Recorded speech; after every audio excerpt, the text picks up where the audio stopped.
नमस्कार मंडळी, आज आमच्या वारीच्या निमित्ताने तुम्हाला एक भक्त पुंडलिकाची गोष्ट सांगणार आहे। लोहदंड नावाच्या एका गावात चालुदेव नावाचा एक ब्राह्मण राहत होता।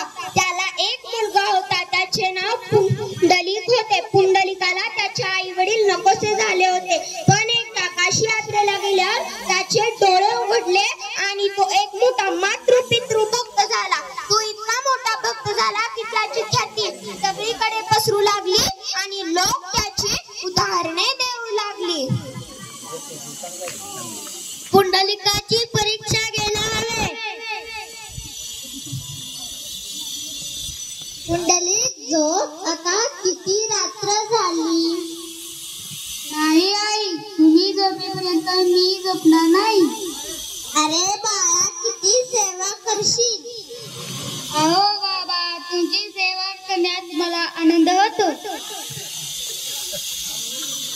पुंडलिका, मी तुझ्या भक्तीने प्रसन्न झालो आहे। उठ आणि माझे स्वागत कर। पांडुरंगा, मी तुझ्या दर्शनाने मन भरून पावलो, पण मला उठता यायचे नाही। माझ्या आई वडिलांच्या सेवेत खंड पडेल।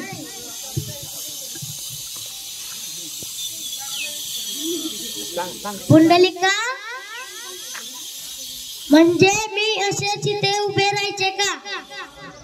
पुंडलिका पुढे आता खूप मोठे धर्मसंकट पडले। त्याला एक जवळची वीट दिसली, त्याने ती दाराबाहेर फेकली आणि सांगितले, त्याच्यावर माझ्या आई वडिलांची सेवा पूर्ण होईपर्यंत त्याची उभं राहण्याची विनंती केली।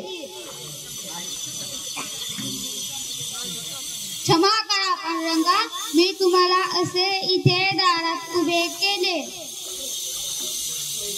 पुंडलिका, तुझ्या मातृपितृ भक्तीने मी प्रसन्न झालो आहे। तुला जे हवे ते माग।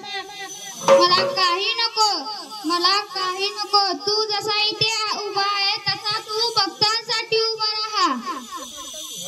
तथास्तु।